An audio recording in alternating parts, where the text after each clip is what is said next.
know that summits like the G20 and various international business meetings significantly boost the country's tourism industry, serving as a catalyst for economic growth and cultural exchange. So these high-profile events, they attract global attention, drawing delegates, business leaders, and of course media representatives, which then leads to increased occupancy in hotels. There's heightened demand for local services and greater foot traffic in tourism attractions. And they also showcase the country fostering long-term tourism development and investment opportunities. So to chat a little bit more about the impact that such events are going to be having, we're joined by Global Manager, PR and Communications at the South African Tourism, Thandiwe Mathibela. Thandiwe, good morning. Thank you for joining us. Thank you so much. I feel so welcomed. Well, it's bright and early. We're looking at how early in the year it is, and a lot has happened. I mean, we're just chatting offline. It's only been 6 weeks. So Meetings Africa, that's the vision of it. Talk to us about that, but also how to, align to the broader strategy for SA tourism at large. Our mandate as South African Tourism is to bring people to South Africa, and it's also to encourage domestic tourism. So Meetings Africa is actually focused on the business events industry, which is really about attracting big meetings, incentives, conferences and events. And a very recent example that I can actually cite is the G20 summit, which is what you referred to in your intro. So as South African Tourism, we host Meetings Africa together with the rest of the African continent. And I think that's very important for us to say, because we use Meetings Africa to showcase products and experiences that are actually focused on the MICE sector from the rest of the African continent. And from the 24th to the 27th of February, we're so excited to welcome people from all over the world to South Africa. I wonder if we compare last year to this year, we're just looking at the local economy, how it was driven. What are the expectations? How do we also fare to compare to last year? Last year, Meetings Africa contributed 420 million to the South African economy. So it's quite a big contributor. Yeah. This year, we are excited. We're looking forward to actually contributing more of that. We already have got 3 more countries, African countries represented as compared to last year. Last year, we had 23. This year, we'll be boasting 26 African countries, which are exhibitors from the rest of the continent.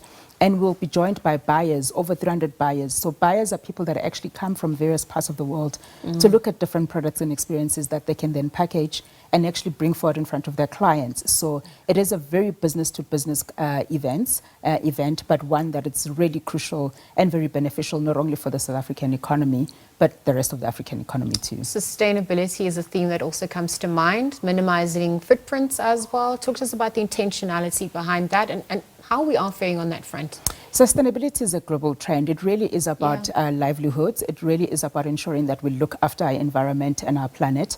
And at Meetings Africa, we ensure and we encourage all our exhibitors to use sustainable, products, because we have got big stands that may have a big impact on the environment if we don't look after sustainability. But also, like I've said, it's also about livelihood. So at Meetings Africa also, we've got a sustainability village where we actually showcase arts and crafts of smaller businesses from South Africa. Not only do we then get to showcase our culture, but we also boost the economy, which is really what that is about. At the end of Meetings Africa, we also incentivize, our stand owners. We give them awards for actually being able to be sustainable in how they show up. Anything that stands out for you? Any examples of SMMEs or small industries or businesses that have benefited in the past, or that you're looking forward to the most come 2025's edition? Yeah, one of our biggest focuses as South African tourism and as the greater tourism industry is to actually make sure that we contribute to reducing unemployment. Yes. So at Meetings Africa, we create access for smaller players who otherwise would not have had that access to be able to be in front of global buyers. So we've got what we call the development zone at Meetings Africa, where small players from various parts of our provinces can actually showcase their products in front of global buyers. So these are buyers that are from all over the world. So we really are about creating market access.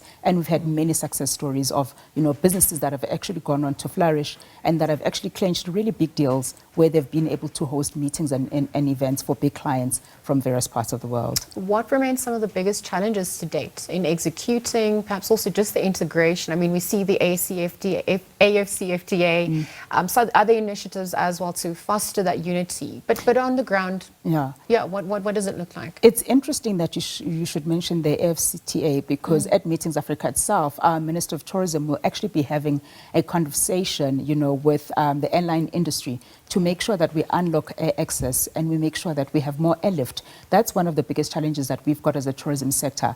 The more we create an enabling environment where we make sure that our destinations across the African continent actually are accessible, the easier it is for us to execute and deliver on such events. Because we need to be able to invite people to come to our countries across the continent, but equally we need to make it easy for them to come to our countries. So that is one of the challenges that we have, but it's definitely one that the industry is addressing. Another big challenge, and what's also going to be happening at Meetings Africa, is that in partnership with the Department of Home Affairs, we'll be hosting a media briefing around the Tourism Tour Operator Scheme, which is really a scheme that seeks to make it easier for big groups to apply for visas to come to South Africa.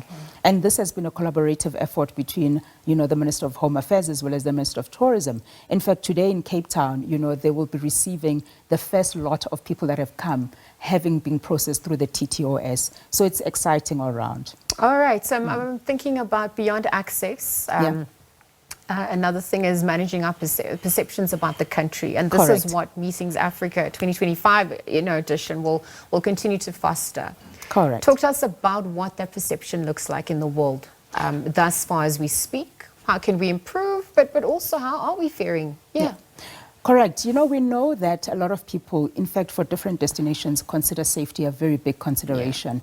And at Meetings Africa, we, in fact, hosting events such as the G20 Summit become very clear proof points, that our country is safe. We are able to host big events. We just recently hosted a Chris Brown concert. It was big. People came to enjoy the event, and we really showcased, what it is that we can do, showcasing our culture, but also in a very safe way. So that's one of the biggest considerations that people also have. But also by having people from various parts of the world, we get to gain advocates. So we don't have to say it, they say it for us, because they come here and they experience it, and they go back to tell people of the wonderful experience that they've had, not only in South Africa, but also not only in Joburg, but also in various provinces. No, absolutely. And the whole of South Africa gets to be showcased, not just pockets of it as well. Indeed. I wonder if we're going to measure or look at the metrics of success. Just as we wrap up, what does it then look like? So beyond numbers and obviously income coming in, what are some of the other ripple effects that we're witnessing, how that we measure? Sure. We're looking at people coming back to South Africa. Okay. One of the biggest benefits of actually hosting events is that a person will come, they get a glimpse of what South Africa has got to offer, and hopefully they opt themselves in for a leisure experience. Already last year, Meetings Africa contributed about 770 jobs.